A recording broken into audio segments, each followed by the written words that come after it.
It was early autumn of 2014, and I was bone-tired in a way that coffee couldn't fix. My daughter Chloe had fallen asleep on the couch with a blanket pulled up to her chin, cartoons still flickering on mute, while I sat in the dim glow of my beat-up laptop at our tiny kitchen table. The house was quiet except for the hum of the fridge and the occasional rattle of the furnace kicking on. That's when I saw it. The ad on Craigslist. Rare blue teddy bear, excellent condition, $20. Perfect for birthdays, contact ASAP. The photo looked unreal. A bright, almost glowing blue bear, glassy eyes like marbles, and a stitched smile that seemed too wide. My chest tightened when I saw it because Chloe had begged for the same bear once a year earlier in the toy aisle at Target. It had been $60 then, money I didn't have. I'd promised her, maybe someday, but someday never came. And here it was, $20, practically a miracle. The seller's name was just Grace H., no profile picture, no small talk. When I messaged, she replied in short sentences, mail cash, P.O. box listed, will ship immediately. I remember hesitating, staring at the blinking cursor. My gut whispered, don't do this. But then I thought of Chloe's face on her birthday morning. I mailed the 20 the next day. 2 weeks passed. Bills piled higher, the diner felt heavier, and every day Chloe asked, did my bear come yet? I started to regret it. Then one night after my shift, a battered box sat on our porch, no return address, no postage, just there like it had been dropped by someone who didn't want to be seen. I tore it open with a steak knife and the smell hit me first. Damp mold mixed with something metallic, sharp in the nose. Inside lay the bear. Same shade of electric blue, same glossy eyes, but its fur was matted, stained dark in patches. I told myself it was just old, maybe stored in a damp basement. Chloe, half awake, squealed and snatched it out of my hands. She hugged it to her chest like it was made of gold. I forced a smile, but my stomach churned. When I squeezed the bear's belly, it didn't give the way a stuffed toy should. Beneath the fabric were hard little lumps, uneven, almost like rocks. That night, when Chloe was asleep, I sat at the kitchen table again with a pair of scissors. I told myself it was just to check for mold or bugs, maybe to restuff it before she got attached. But when the blade slid through the seam and the stuffing spilled out, it wasn't cotton at all. It was something else. A bundle of thin, leathery material wrapped in yellowing cloth. My fingers trembled as I pulled it open. Inside was the tiny, shriveled carcass of some animal. I couldn't even tell what it had been. Rat, cat, maybe something smaller. Its teeth jutted through blackened lips, limbs curled in a way that looked frozen mid-scream. I dropped the bear like it had burned me. The scissors clattered on the table, and I barely made it to the sink before my stomach gave out. I gagged, shaking while the toy lay sprawled open behind me, its glassy eyes still smiling. I wanted to throw it away right then, but Chloe stirred from the living room. She rubbed her eyes and asked, "Mommy, what are you doing?" Her gaze fell on the bear. She didn't see what was inside. She just ran to it and picked it up, hugging it tight like nothing was wrong. My mouth opened, but no words came out.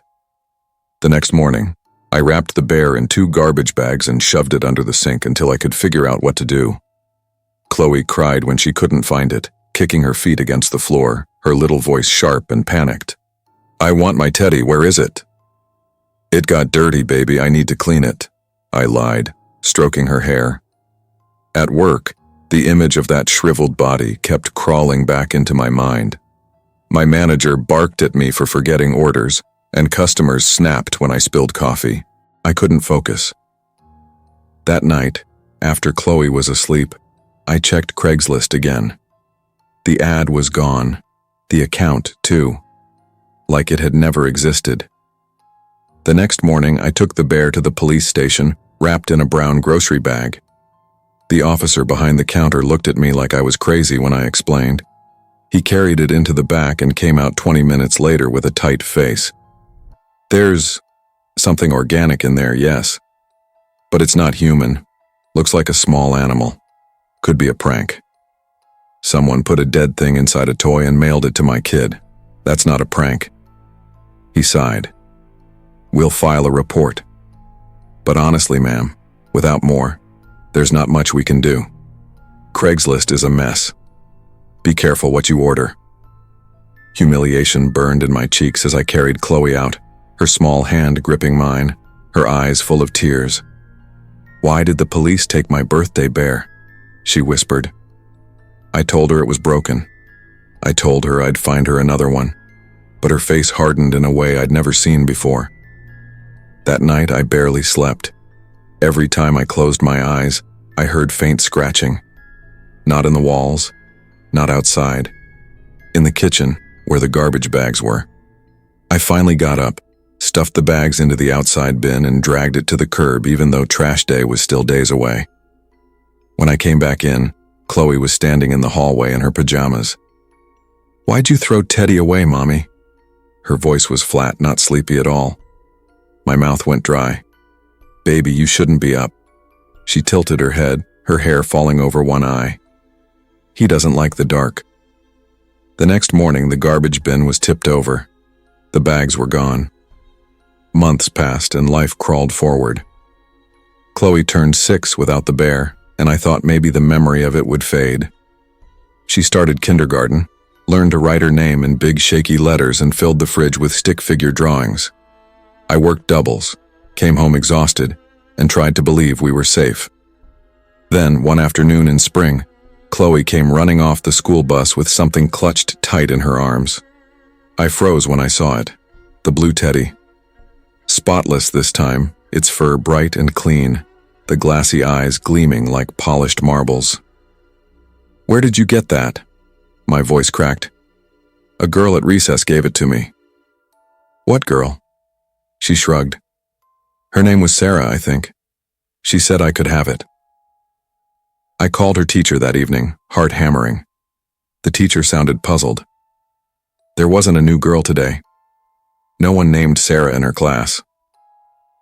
That night I couldn't stop staring at the bear sitting in the corner of Chloe's room.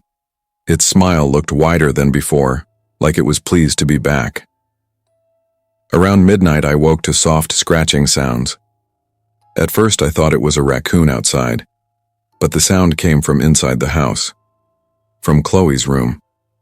I tiptoed down the hall and eased her door open. She was sound asleep, clutching the bear. Its head was tilted just so, glass eyes reflecting the streetlight through the blinds. And I swear, I saw its paw twitch against the blanket. The next week was a blur. Chloe refused to be without the bear, dragging it everywhere. The table, the bathroom, even to bed. When I tried to take it, she screamed like I'd ripped her skin. One morning I found small scratches on her arm, thin lines, almost like tiny claws. What happened, baby? I asked. She looked down and whispered, Teddy gets mad when you don't listen. My blood ran cold. I begged my sister to take Chloe for the weekend, pretending I had extra shifts. When the house was empty, I locked myself in the kitchen with the bear. I set it on the table and stared at it. What do you want? I whispered, feeling insane. Of course it didn't answer. But the room felt wrong, heavy, like the air itself was pressing in. I grabbed scissors again, sliced open the seam. Stuffing spilled out this time, just normal fluff. No carcass, no bones, nothing but the faint smell of copper. I wrapped it in a pillowcase, drove 10 miles out to the river, and hurled it in. I watched the blue fur sink beneath the black water. My chest felt lighter on the drive home, like I'd broken free of something. When Chloe came back Sunday night, she looked around. Where's Teddy? I forced a smile. He went away. Her face darkened. He'll come back. He always comes back. I didn't believe her. I wanted to. I told myself kids say strange things, that nightmares don't cross into daylight. Weeks went by without incident. Then one night, as rain battered the windows, I woke to Chloe's giggling down the hall. It was past midnight. I stumbled to her room, opened the door. She was sitting cross-legged on the floor, the blue teddy in her lap, its glass eyes catching the lightning. My breath caught. "Chloe," I whispered. "Where did you get that?" She smiled, but it wasn't her smile. It was stretched, too wide. "He said you shouldn't have thrown him away." The bear's head tilted toward me. I swear I saw its mouth move, just enough to break the stitched seam. A voice, dry and brittle like leaves scraping pavement, rasped through the room. "She's mine now." I lunged forward, scooping Chloe into my arms. The bear dropped to the floor with a soft thud, but when I turned to grab it, it was gone. I don't know where it went. I searched the house, the yard, even tore apart the basement. Nothing. But Chloe keeps looking out the window at night, whispering to someone I can't see. Sometimes when I close my eyes, I hear faint scratching at the door. In our desperation, we often ignore the quiet warnings our gut gives us. I let need and exhaustion push me into trusting a faceless stranger, and the cost wasn't money. It was peace, safety, and the innocence of my daughter. The lesson is simple but hard. Nothing good ever comes from ignoring that uneasy voice inside. If something feels wrong, it probably is. No deal, no shortcut, no cheap miracle is worth your soul's quiet alarm. Always listen. Always. Grief is like humidity in a Virginia summer. It sticks to you, settles in your clothes, makes everything heavy even when you think you've dried off. By the summer of 2017, I had been a widow for 5 years, but it felt like my husband had died yesterday. His name was Mark, and he never came home from work one spring evening. A group of teenagers, drunk and high, ran a red light and slammed into his sedan. The doctors told me it was instant. I've never figured out if that was supposed to comfort me. After the funeral, people said the same things over and over. Time heals. You'll meet someone again. At least you still have your daughter. I smiled politely, but I went home to an empty bed and a half-fixed, leaky faucet that Mark would have taken care of without me asking. Nights were the hardest. Once my daughter, Sarah, drifted off, the silence grew so big it felt like it could crush me. I tried books, television, wine, too much wine, but nothing filled the space. Friends encouraged me to meet people. I resisted for years, but that summer, the loneliness cracked me open. One humid night after mowing the lawn, I poured a glass of Merlot and opened Craigslist personals. It was reckless, maybe even pathetic, but I told myself I was just looking for conversation. My profile was simple. Widow, 42, looking for friendship, maybe more. Must love dogs. I attached a picture of me and our beagle Oscar sitting on the porch. Within hours, my inbox filled with garbage. Men half my age looking for fun. Married men seeking affairs. Broken sentences that screamed scam. I nearly deleted the account when one message caught my eye. It was from a Daniel W. His note was polite, measured. I lost my wife to cancer 3 years ago. I know what it's like to be alone. If you ever want to talk, I'm here. Something in his words calmed me. He didn't push, didn't try to flatter. He sounded like he understood. That night we exchanged long emails about books, about Richmond, about how silence in a house can feel like a weight on your chest. His grammar was perfect, his tone careful. He said he was 45, an attorney who owned a small practice downtown. We bonded over grief. He wrote that he'd given up on dating until he stumbled across my profile. It feels like fate, he said. I wanted to roll my eyes, but instead I reread his message 3 times. For the first time in years, I went to bed smiling. Over the next 2 weeks, we spoke every night, sometimes by phone. His voice was warm, steady, the kind of voice that could read the evening news. He never rushed me, never pried, just listened. When he told me he had never met anyone like me, I let myself believe it. And then he asked if I'd meet him. There's a boutique hotel on Broad Street, he said. They've got a rooftop lounge with live jazz. Friday at 8. I'd love to finally see you. I bought a new dress that week. Sarah teased me, saying I looked nervous like a teenager before prom. but deep down I felt alive again, like maybe the humidity had finally broken. I didn't know then that I was stepping into the darkest storm of my life. On Friday, I arrived at the Magnolia Hotel 15 minutes early, clutching my purse tighter than usual. My heels clicked against the marble lobby floor, echoing louder than they should have. I chose a seat near the fountain, rehearsing small talk in my head. 8 o'clock came. I watched the revolving doors, scanning every face that entered. At 8:10, I told myself he was parking. At 8:30, maybe traffic. By 9, I ordered a club soda just to give the bartender something to do.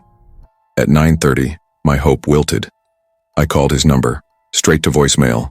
His calm voice in the recording said, "You've reached Daniel Walker. Leave a message." I didn't. I sat another 15 minutes, my chest tightening with every couple that laughed their way into the elevator. By 10, I walked out, the night air sticky on my skin, the streetlights glaring too bright. The drive home was silent. I kept glancing at my phone, half expecting him to call with an apology, a story about a family emergency. But it stayed dark. I parked in the driveway, walked inside, and collapsed on the couch. Oscar padded over, resting his head on my lap. I stroked his ears and muttered, "Guess it wasn't fate after all." The next morning, I brewed coffee and turned on the TV. The local news played softly as I buttered toast. Then the anchor's voice cut through the kitchen. "Breaking overnight. Police have arrested a Richmond man for the murder of a woman at the Magnolia Hotel. The suspect, 45-year-old Daniel Walker, was apprehended in a blood-soaked suite after staff responded to noise complaints.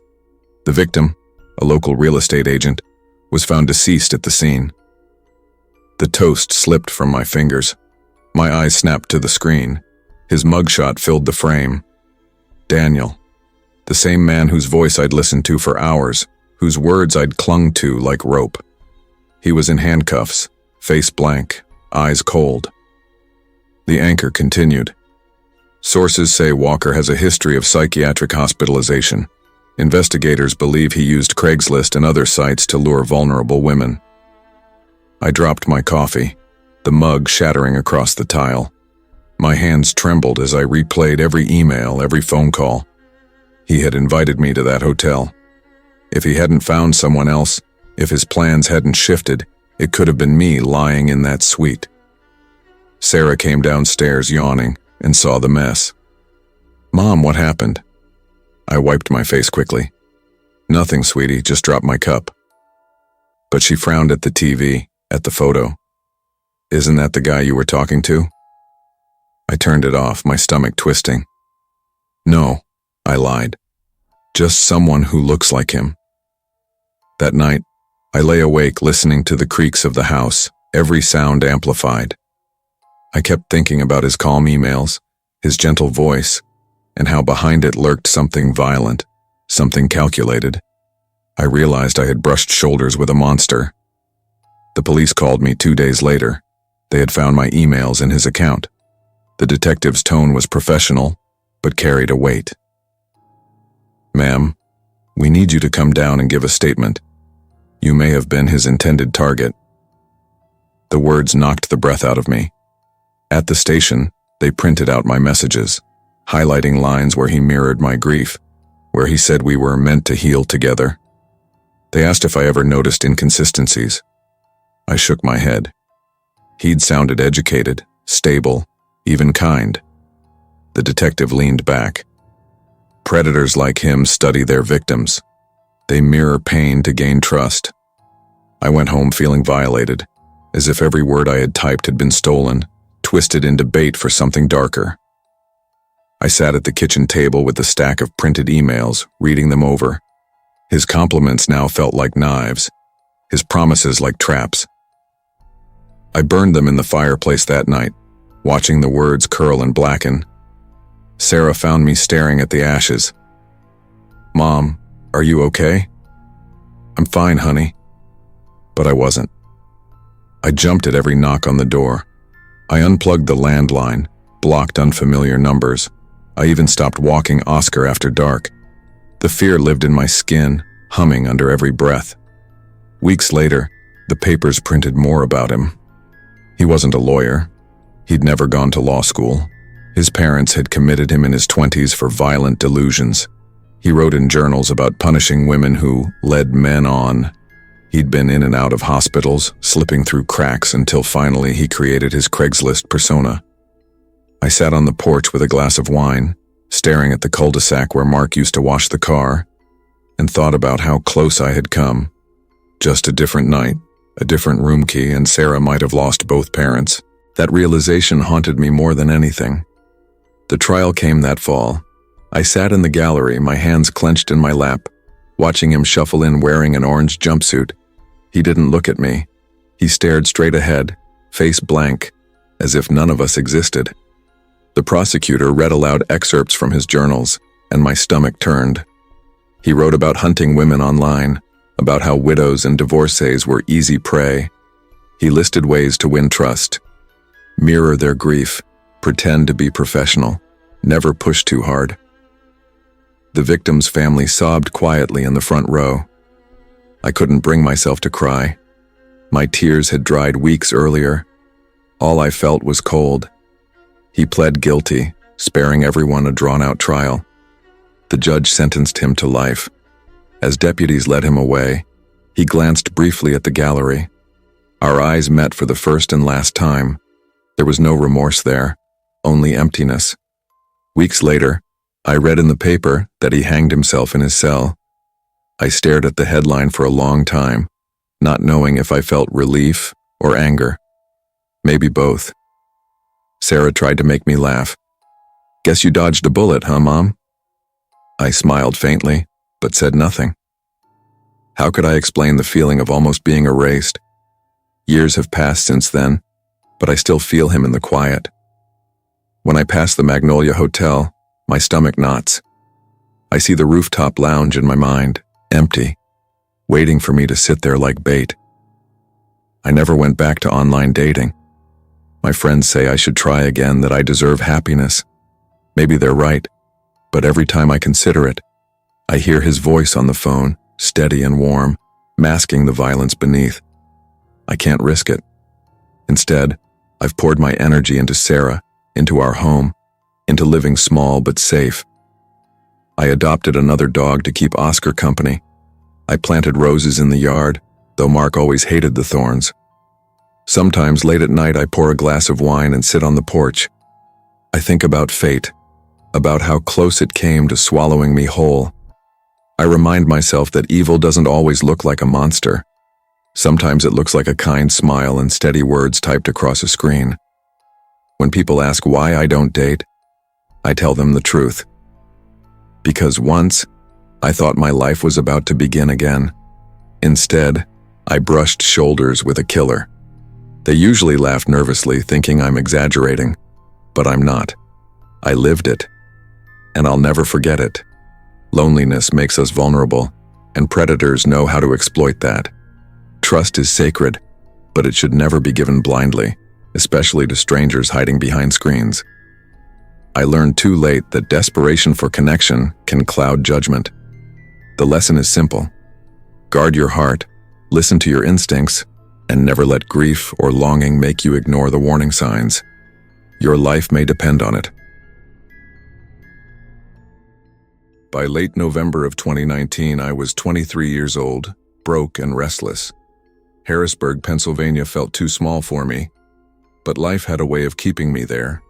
I had dropped out of college after my sophomore year because my grades were slipping and the bills kept stacking up. My mom couldn't carry me anymore, and my dad had been out of the picture since I was 12. That left me in a tiny apartment above a laundromat, working part-time shifts at a gas station off Cameron Street. It wasn't glamorous. My paychecks barely covered rent, ramen noodles, and the occasional six-pack. The one thing I did care about was my phone. That little screen connected me to the world, to friends I rarely saw, to job postings I never landed, and to the idea that maybe I wasn't stuck forever. But then, at a house party one night, I made the dumb mistake of leaving my iPhone on the kitchen counter. When I came back, it was gone. For the next month, I limped along with a cracked old Android my cousin loaned me. It barely held a charge and shut off any time the battery hit 20%. Every time I tried to scroll Instagram or even check the bus schedule, I felt the frustration claw at me. I told myself I'd save up for a new phone, but savings were hard to come by when your checking account dipped under $50 more often than not. So when I saw the Craigslist listing, it felt like the universe had thrown me a bone. iPhone XS to $220 must sell fast, meet today only. The photo looked decent. The description was brief, but clear. The seller's name was Melvin. I fired off a text immediately. He responded in clipped sentences, no emojis, no fluff. Yes, still available. Cash only. Meet at police station lot off 2nd Street. That last part actually made me breathe easier. Meeting at a police station lot seemed safe. If anything sketchy happened, there'd be officers nearby. Still, I wasn't dumb enough to go alone. My best friend Kevin had been my partner in bad decisions since high school. He was taller than me, broader too, and had a permanent skeptical squint like he could see through people's lies. When I told him about the deal, he shook his head immediately. Craigslist is a graveyard for suckers, man. It's like fishing in toxic water. You might catch something, but you'll regret it. Come on, Kev. It's at a precinct lot. That's as safe as it gets. He sighed, but finally agreed to ride along. Fine. But if this guy so much as sneezes funny, we're out. I promised him it would be quick. A simple exchange. Cash for phone. No drama. The day of the meet, light snow flurries drifted across the windshield as we pulled into the nearly empty lot. My stomach buzzed with excitement. I was about to hold an iPhone again, about to feel connected, about to claw back a little piece of normal life. But normal life wasn't what waited for us that night. We parked near the side entrance where a couple of patrol cars idled. The snow was falling harder now, dusting the asphalt and muffling the air. I texted Melvin. We're here. Silver Civic by the side entrance. Minutes passed. Nothing. Kevin drummed his fingers on the dashboard. Told you. He's a no-show. Then my phone buzzed. Melvin. Car broke down couple blocks away. Need a hand.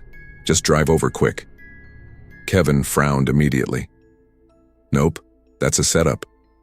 It's not, I argued, though a knot tightened in my stomach. If his car broke down, he can't exactly walk here carrying a box. Let's just check, it's right nearby. Ty, this is how people end up on the news. I laughed nervously. It's fine. We'll drive by, see what's up. If it looks shady, we leave. Reluctantly, he agreed, muttering under his breath. We followed Melvin's directions out of town, down a narrow road lined with bare trees. The streetlights thinned, and the snow turned the world gray and quiet. That's when we saw it. A black sedan pulled crooked on the shoulder, hazard lights blinking weakly. Guess that's him, I said, though my voice lacked conviction. We slowed. No one was inside. The windows were dark. I rolled the window down, leaning out into the cold air.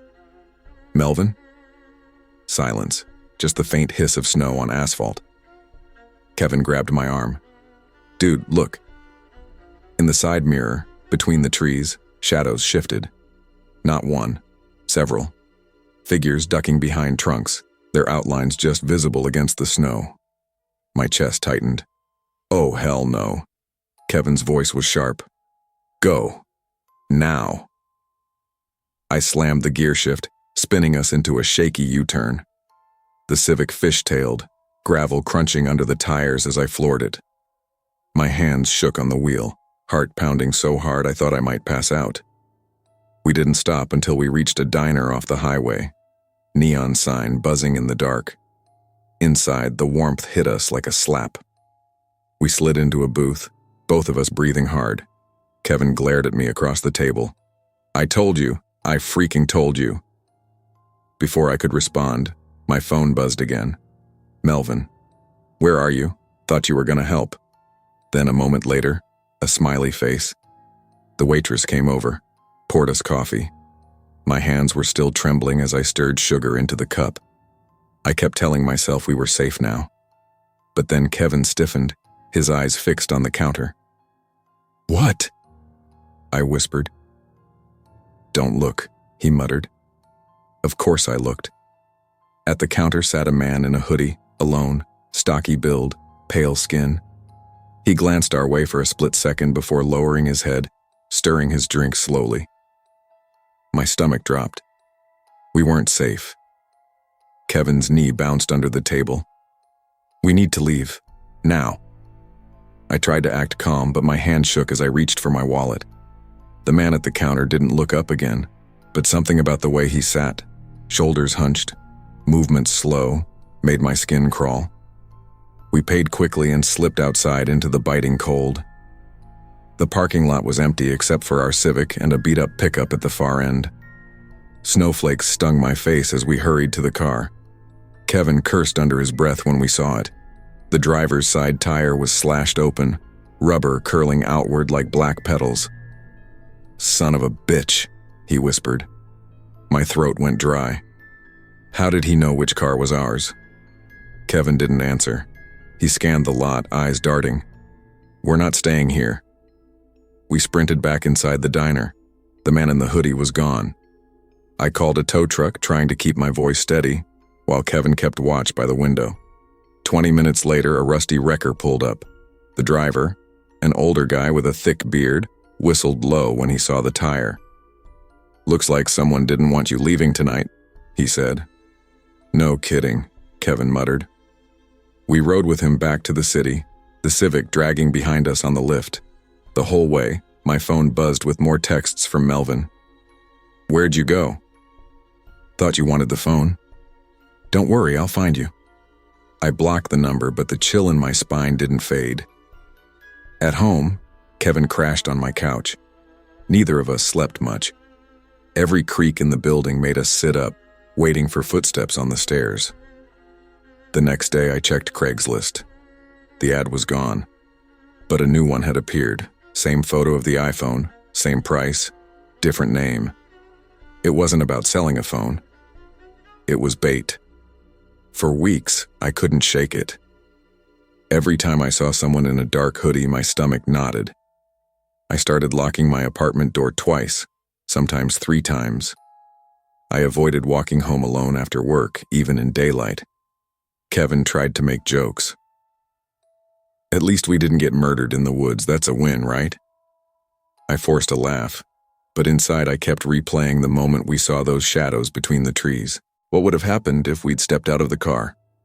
One afternoon, I drove past the police precinct lot where we were supposed to meet. I stared at the space we'd parked in, empty now except for a cruiser. It struck me how quickly things had shifted from safety to danger, how thin the line really was. I wanted to report it, but what could I say? Some guy tried to sell me a phone, then lured me into the woods. No names, no proof, just a burner number and a vanishing ad. The cops would shrug. Instead, I told everyone I knew. Friends, co-workers, even strangers at the gas station. Don't trust Craigslist. Don't meet anyone alone. If it sounds too good to be true, it is. Some rolled their eyes, but others listened, nodding slowly. I kept thinking about how desperate I'd been. $200 for an iPhone. I'd let that desperation blind me. And if Kevin hadn't been there, if he hadn't said, "Go now," I don't think I'd be telling this story. It's been years since that night, but the memory hasn't faded. I still refuse to buy anything from online marketplaces. My friends laugh, say I'm paranoid, but I don't care. When you've looked into the trees and seen shapes waiting for you, you don't forget. Sometimes I think about the man at the diner sitting at the counter, stirring his drink. I wonder if he was Melvin, or just another stranger who looked the part. I wonder if he followed us, if he watched us walk back inside and smiled. Mostly, I wonder how many others answered that ad. How many didn't turn around in time. Kevin still ribs me about it, but when he does, his laugh is thin. He was scared too. We both know it.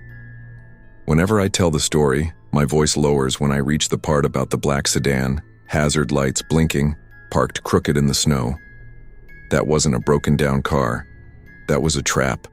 And we almost stepped right into it. Desperation makes people ignore their instincts, and predators count on that. I learned the hard way that not every good deal is worth the risk, and not every friendly message comes from someone safe. Protect yourself, trust your gut, and remember that your life is worth far more than any bargain you think you're getting. Some opportunities are bait, and walking away is the best deal you'll ever make. When I think back on the summer of 2006, what I remember most isn't the heat, the long bike rides, or even the endless nights we spent sneaking out with Slurpees in our hands.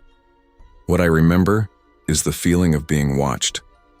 I was 14 that summer, caught in that strange age where you're too old for babysitters but not old enough to drive or have any real freedom. My best friends, Aaron, Megan, and Lila, lived within a couple blocks of me in Bend, Oregon. Our world was small: the corner 7-Eleven, the park, Mrs. Klein's backyard. That shortcut through her fence was our lifeline. She was sweet about it too, always telling us, "Don't trample my roses." It was the kind of neighborhood where people waved at each other and left their doors unlocked, except for the house across from Mrs. Klein's. It was a small rental, paint peeling, yard overgrown, blinds always drawn. Nobody knew much about the guy who lived there. He never came out during the day, but sometimes at night we'd see the blinds snap open and there he'd be, standing there in the dark, staring. The first time we noticed, we laughed it off. "Creepy old guy," Aaron said, slurping his cherry drink. But then Megan whispered, "He's taking pictures." Sure enough, a faint flash lit up the window, gone as fast as it came. We tried to shake it off. Maybe it was nothing. But it wasn't nothing. The more we noticed, the harder it was to ignore.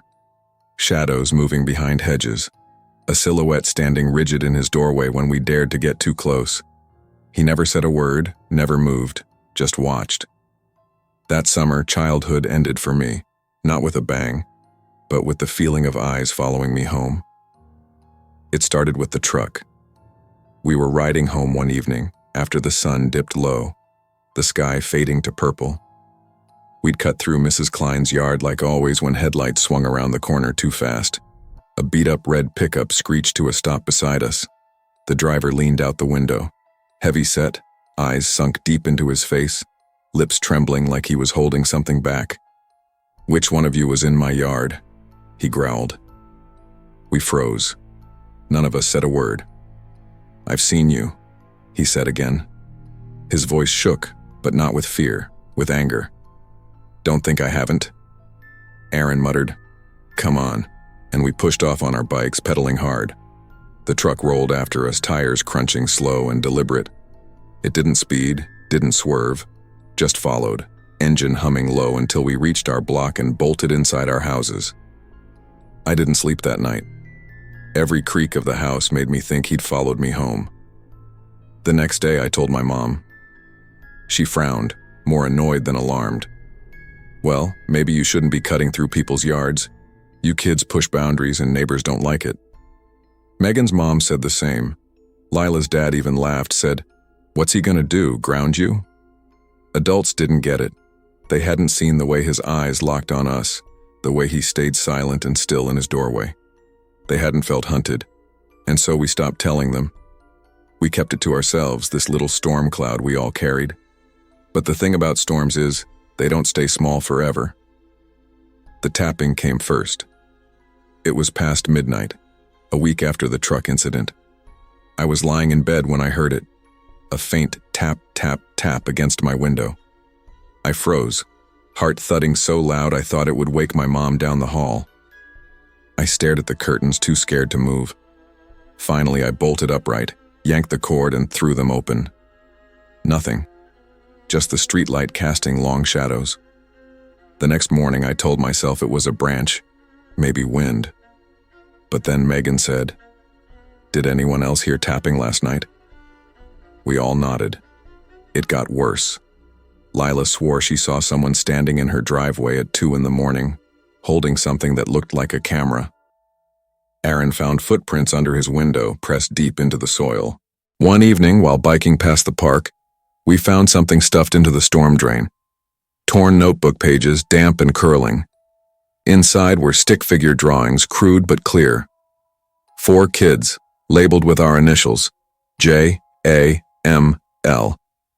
We didn't tell our parents. What was the point? They'd only roll their eyes again. Instead, we stuck together. No more late-night walks. No more shortcuts. Curtains drawn, phones by our beds, the weight of something unsaid pressing down on all of us. That's how fear works. It doesn't scream. It whispers. Summer stretched on, but we weren't the same. Our freedom shrank to the size of our front porches. Even the 7-Eleven run stopped. Sometimes we'd gather in Aaron's basement, whispering about what we'd seen. Megan wanted to call the cops, but Aaron said, "They won't believe us." He was probably right. Lila cried once, saying she wanted to move.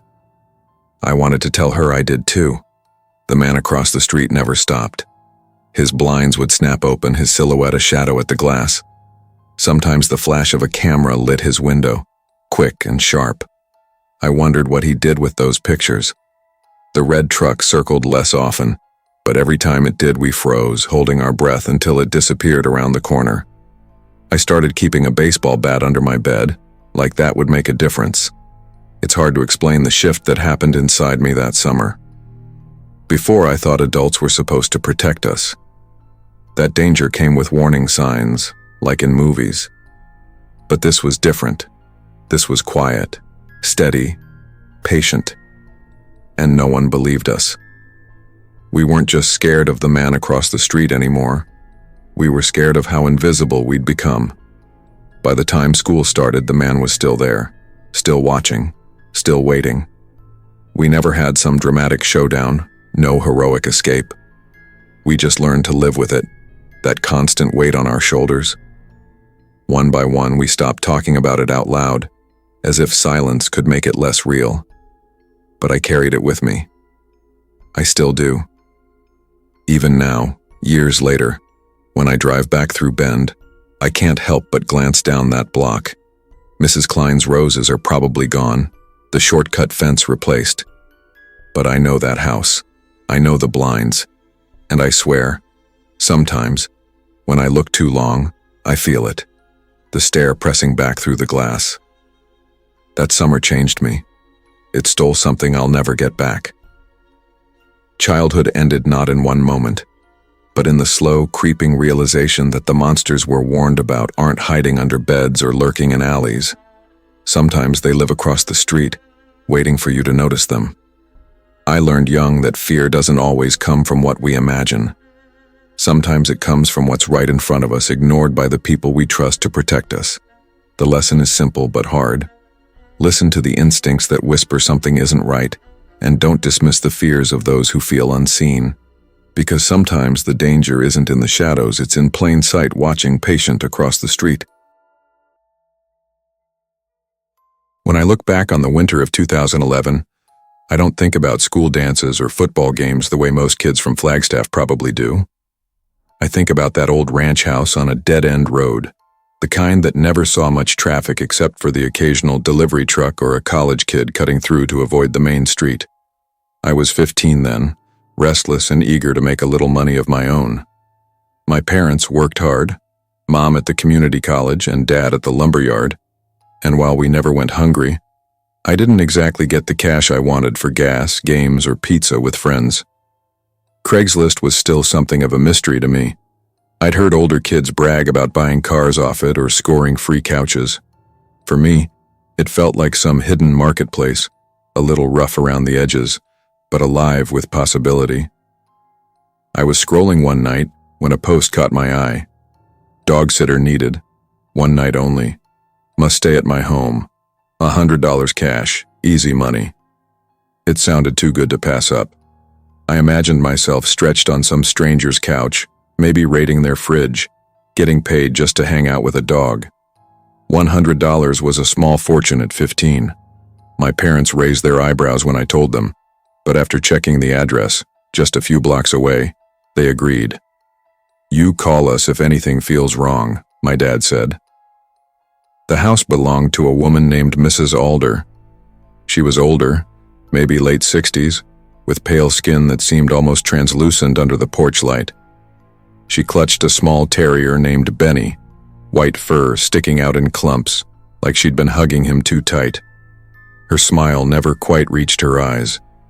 Her instructions were rehearsed and oddly precise. Keep the dog calm, Leave the kitchen light on, don't let him bark too much.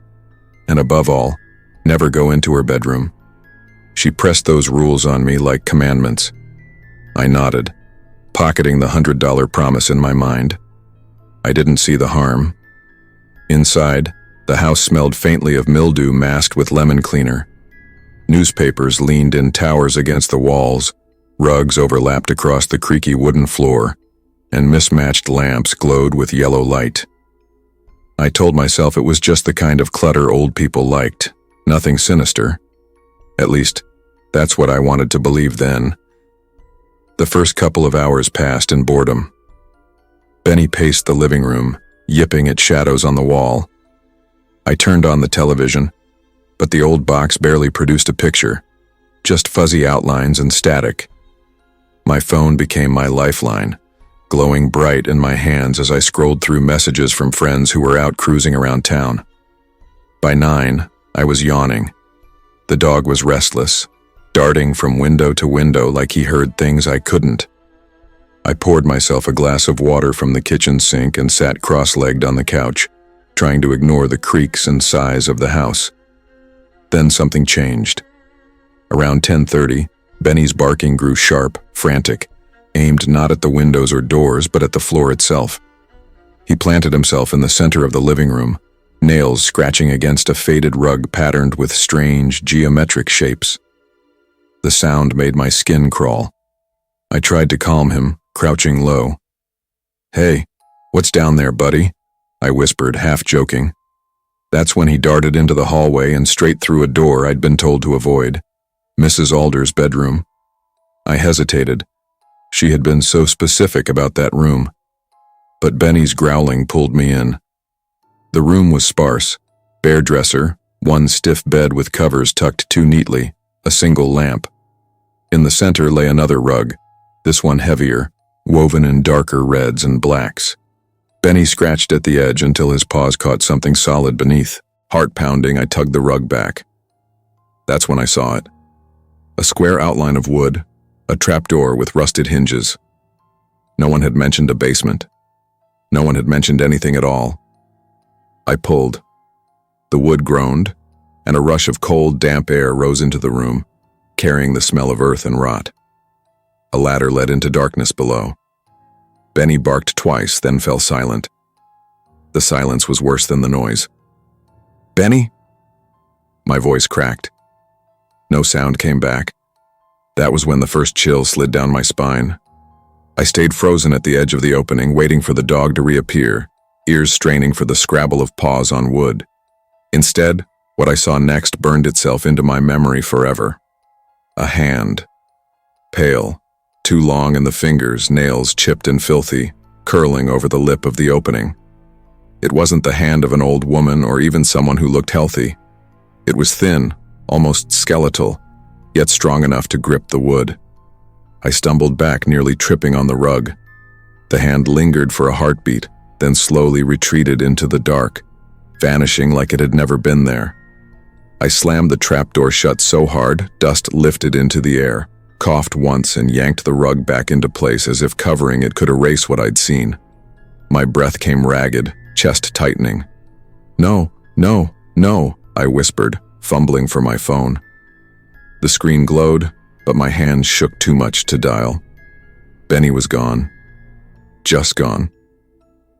I grabbed my jacket and bolted, barefoot across the frozen ground, my breath clouding in the night air. By the time I reached my house, my lungs were on fire. I crashed into the kitchen where my parents sat at the table. They jumped at the sight of me, pale and trembling. Words tumbled out. The barking, the trapdoor, the hand. My father didn't believe me at first. He said it was probably shadows, an overactive imagination. But my mother saw the terror in my face. She picked up the phone and called the police. 2 officers arrived, their flashlights sweeping through Mrs. Alder's house. I refused to go back in. I stood outside, hugging myself against the cold, staring at the windows for any sign of movement. After an hour, the officers returned. They said they found the crawl space just like I described, but it was empty. No dog, no person, just dirt walls and the faint smell of decay. Empty or not, I knew what I saw. The next morning, Mrs. Alder came back. I was sitting at the kitchen table when the officers questioned her. She was hysterical, clutching at her chest, shrieking that the demons took her dog. Her hair was wild, her eyes bloodshot, and she begged the officers not to tear apart her home.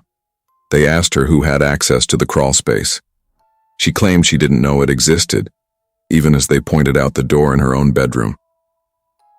"The house is old," she muttered. "It has secrets." Her answers made less sense the more she spoke. She rambled about spirits, about her husband who had died years earlier, and how he never truly left the house. She cried until her body shook, and eventually, the police let her be. More out of pity than resolution.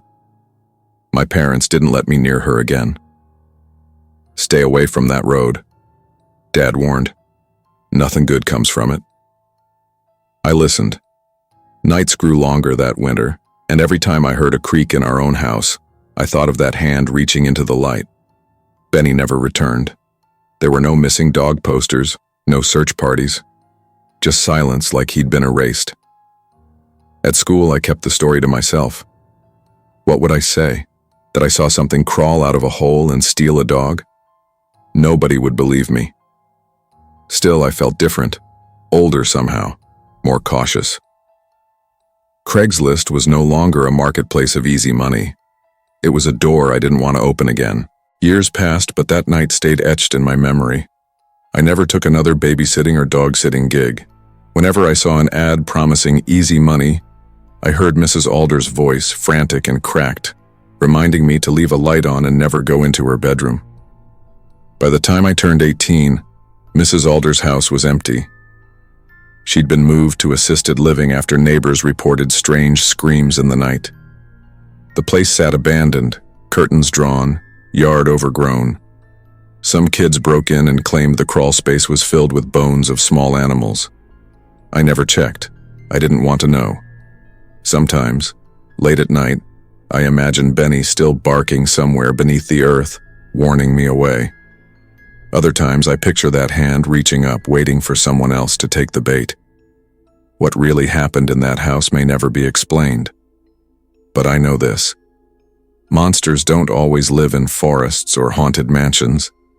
Sometimes they live just a few streets over, hiding in the dark places beneath our feet, waiting for the sound of footsteps overhead. And every so often, I wonder if Mrs. Alder knew exactly what lived under her floorboards and simply needed someone young and foolish to discover it for her. What I learned from that winter was simple but sharp. Trust your instincts. Easy money can come with hidden costs, and ignoring warning signs, odd rules, strange behavior, feelings that something isn't right, can lead you into danger. Not every opportunity is worth the risk, and sometimes survival depends on walking away before curiosity pulls you under. I grew up in a house filled with music. My father's voice was deep and steady, the kind that carried through the church walls on Sundays, and my mother's voice soared above his like a bird finding the sky. Evenings after dinner, while most kids in our town were glued to their TVs, my siblings and I would gather around the upright piano in our living room. Sarah, my older sister, had a gift for harmony, and Jonathan, my younger brother, picked up chords faster than anyone I'd ever seen. Caleb, the youngest, had this way of turning every hymn into something playful, with his clapping hands and laughing voice. We were the Whitakers, and for years the neighbors would slow down their cars when they passed our porch just to hear us sing. But every family has its secrets, and ours wasn't as picture-perfect as the choir loft made it seem. Sarah had grown restless, tired of small-town rules and church pew expectations. When Ricky Dawson showed up in her life, it was like gasoline meeting a spark.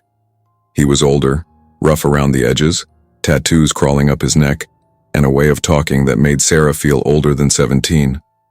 My parents were terrified of him. My dad threatened to call the sheriff once after catching Ricky lurking near the backyard. Sarah only grew more rebellious. She accused them of trying to control her, of holding her back from the world. I watched it unfold from the sidelines, not knowing how to stop it. Ricky's presence felt like a shadow creeping into our home, stretching longer with each passing week. By the summer of 2008, Sarah was skipping church altogether, riding around in Ricky's old Camaro and coming home late with excuses that didn't hold water. It was on June 15th when everything I knew about family, about love, and about forgiveness was shattered in a single night. That evening started quietly enough. A storm was rolling in, thunder grumbling across the fields, and rain tapping the windows in waves. We finished supper, bowed our heads for prayer, and then gathered in the living room like always. My mom's hands lingered on the piano keys, coaxing out a hymn that seemed to calm the storm outside. My dad was tired from a day of carpentry work, but smiled when Caleb begged him to sing another verse. For a brief moment, it felt like the world was exactly as it should be. Then came the knock. It was sharp, urgent, rattling the wood of the front door. My dad rose, frowning. It was late for visitors, especially on a night when the roads were slick with rain. He opened the door, and everything that followed blurred into chaos. Ricky was there, his shotgun raised. Behind him were two others, strangers to me then. One with a pistol, the other gripping a jagged blade that caught the lightning's flash. They shoved past my father, who tried to block them, but the barrel of the shotgun pressed into his chest before he could react. My mom screamed, the piano stool tipping backward as she stumbled. Jonathan jumped in front of Caleb, hands spread wide, shouting for them to stop. The sound of the gunfire drowned his words. The first shot thundered through the house, mingling with the storm outside. My mother's scream broke off as the pistol cracked. The smell of gunpowder and rain-soaked wood filled the air. I can still see it all when I close my eyes.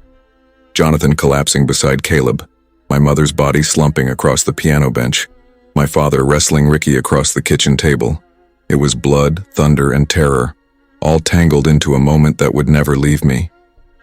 I don't know where I found the strength, but I remember grabbing Caleb's hand, trying to pull him toward the back door. He didn't move. His small frame was lifeless before I even realized what had happened. I froze. My world cracked in half right there in that living room. My father was fighting for his life. Ricky's shotgun went off again, the blast tearing through the kitchen, shattering dishes. My dad crumpled but somehow pushed himself back up, lunging again with a carpenter's grit. He wasn't going down without a fight. The struggle looked less like men and more like animals, desperate and raw. The other two shouted, panicked. One of them dragged Ricky toward the door, yelling that it was time to go. They bolted into the storm, leaving the smell of blood and smoke behind. My dad collapsed onto the linoleum, gasping, bleeding, broken. Sirens wailed not long after. Neighbors had heard the shots over the storm. I stumbled out the front door, drenched in rain, pointing, shouting, unable to string words together. Officers pushed past me, medics lifting my father onto a stretcher. I tried to tell them about Ricky, about the others, but my voice was lost in the noise. And then came the part that broke me all over again. Sarah was sitting in the getaway car. She'd been there the whole time. She'd known. When the officers found her hours later, she confessed to waiting outside, trembling in the passenger seat, her face pale in the glow of flashing lights. My sister, my blood, had chosen Ricky over us. The weeks that followed blurred together like a nightmare on repeat. My father survived, though barely. Tubes, machines, and surgeries kept him alive in a hospital bed while the rest of us sat numb in the waiting room. He would open his eyes sometimes, look around, and then close them again, too weak to speak. The funerals came quickly. Small-town churches move fast when grief hits, as though burying the dead will quiet the pain. Jonathan and Caleb's caskets were side by side, smaller than they should have been, flowers hiding what none of us wanted to face. My mother's choir sang through tears, their voices trembling on every note. I sat in the front pew, fists clenched, staring at the wood grain of those boxes, hating the sound of rain on the roof because it reminded me of that night. When the trial began, the truth spilled out in a courtroom that smelled of dust and old wood. Ricky and his friends faced the charges head-on, smirking, whispering to each other when the jury wasn't looking. Sarah sat apart, shackled, tears streaking her face as the prosecutor painted her role clear. She had conspired with Ricky, angry at our parents, desperate to prove her loyalty to him. The town gasped, but I already knew. I had seen the look in her eyes that night, the empty stare when Ricky jumped into the car. She had made her choice. And then my father did something I'll never understand. When the judge asked if he had anything to say, my father, weak and scarred, stood up and said he forgave his daughter. He asked for leniency. He asked for mercy. My throat burned with anger, with confusion. Forgive her? After what she had done? The courtroom fell silent, and I realized in that moment that my father's strength wasn't in his fists or his fight. It was in his ability to let go of hate, even when it nearly killed him. Years have passed since that night, but it never really leaves me. The house is quiet now, the piano untouched, the dust thick on its keys. Sometimes I sit on the bench and press a note, but the sound feels hollow, as if the walls themselves know the music died here.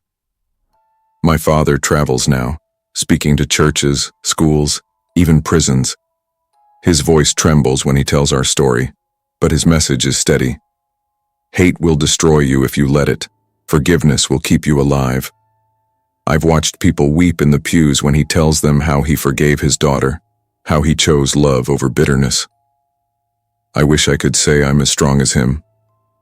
Some nights I still see Jonathan shielding Caleb, my mother's hands on the piano keys, Sarah's face pale in the stormlight.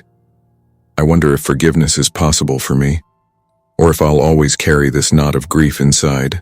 The town whispers still. They talk about the Whitakers, about the night everything changed. But when they see my father, when they hear his voice rise above the silence, they stop and listen. Because somehow, in the ruins of our family, he found a way to turn pain into hope. And though I may never sing again, I carry his lesson with me, even when I don't feel ready to believe it. Evil doesn't always come from strangers.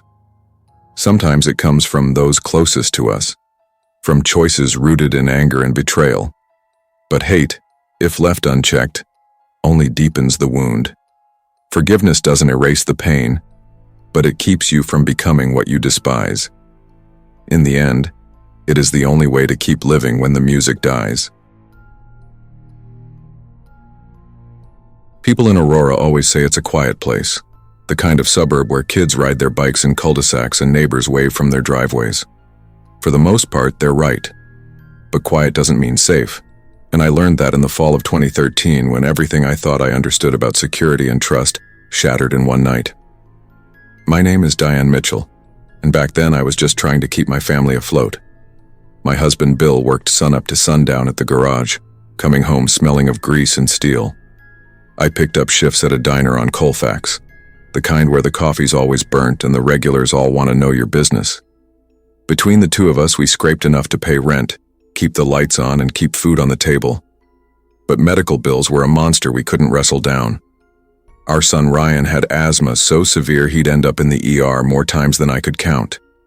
Every ambulance ride was another bill that felt heavier than the last. We had one thing of value, though, a delicate emerald bracelet that belonged to my grandmother. It was thin, almost fragile, with tiny green stones set into the gold. When I was a girl, she used to tell me it had traveled across the ocean tucked into her mother's pocket. It was the kind of heirloom you swore you'd never part with. But when you're staring down debt collectors and watching your husband skip meals so the kids can eat, promises don't mean much. Bill was the one who suggested selling it. He said Craigslist would be faster than a pawn shop, that we'd get real buyers, maybe even collectors. I hated the thought, but agreed. He polished the bracelet until it shone and took photos with pride, like he wanted strangers to see what it meant to us. Within hours of posting, messages poured in. One stood out, a pair of young men who claimed to be collectors. They wrote clearly, even respectfully, offering cash and asking to see it in person. I felt uneasy. Something about letting strangers into our home didn't sit right, but Bill brushed it off. "It's safer than meeting in a parking lot with $4,000 in your purse," he said. I wanted to believe him. I wanted to believe people could be trusted, I had no idea I was about to learn how wrong I was. October 19th was chilly, the kind of evening when the wind cut sharper than you expected and the sunset came too early. I remember Emma and Ryan sitting at the kitchen table with their homework spread out, pencils tapping, Ryan coughing now and then in that tight, wheezy way that always made me hover. Bill kept checking his watch, restless with anticipation. Around 7, headlights swept across our window. 2 young men stepped out of a dark sedan. They looked younger than their messages suggested, early 20s maybe. Both wore hoodies pulled tight around their faces. Their smiles were polite but thin, like rehearsed lines in a play. "Evening," Bill said warmly, opening the door wider. "Come on in." I held back, something cold pressing at my ribs, but I said nothing. On the coffee table, I'd laid out the bracelet on a square of velvet cloth, the way you'd see it in a jewelry shop. One of the men leaned over it, nodding, murmuring something to the other. "It's beautiful," the taller one said. "Even better than the photos." They asked about its history, and Bill told them proudly. I kept my arms crossed, watching their eyes dart around the room. Not just at the bracelet, but at the television, the shelves, the pictures of our kids. Then one of them cleared his throat. "Mind if I use the bathroom?" Bill pointed down the hall without hesitation. I felt the unease in my stomach harden. Something about the way the man disappeared down the hallway didn't feel right. And then I heard it, a metallic click. He came back, not with a phone in his hand, but a gun. The sound of Emma's scream was the first thing that broke me. It cut through the living room as the man raised the handgun, his partner pulling a knife from under his hoodie. "On the floor, now," the gunman barked. Bill tried to reason with them, his hands up. "Take the bracelet, take the TV, whatever you want. Just leave the kids out of this." But they weren't listening. They shoved us down, yanked duct tape from their pockets, and bound our wrists. The tape bit into my skin as I tried to shield Ryan with my body. His breathing turned sharp and shallow, his asthma triggered by the panic. Emma sobbed beside me, whispering, "It's gonna be okay. It's gonna be okay," though her voice cracked with every word. "Shut them up," the man with the knife snapped. He struck Ryan across the face when his coughing grew louder. That was when Bill lost it. The father in him surged past fear. With a roar, he tore his wrists free, skin ripping against the tape, and lunged at the gunman. They crashed into the coffee table, the velvet cloth flying, the bracelet clattering onto the floor. Furniture toppled, glass shattered. Diane's scream, my scream, rang out in the chaos. The kids huddled together, eyes wide, as their father fought for their lives. The struggle ended in a single deafening shot. Bill jerked, eyes wide, then collapsed onto the linoleum, blood spreading across his chest. The gunman scrambled up, breathing hard. "Let's go," the other shouted. They grabbed the bracelet, the laptop from the counter, Emma's tablet, and then they were gone, slamming the door behind them, tires screeching into the night. The silence left behind was worse than the gunshot. The neighbors saved us. They'd heard the gunfire, the screams, and called 911 before I even crawled to the phone. Police lights painted our living room red and blue within minutes, paramedics rushing to Bill. I clutched his hand as they worked, begging him to hold on. Emma held Ryan, rocking him, whispering lullabies through her tears. At the hospital, they tried everything, but the damage was too much. Bill was gone before midnight.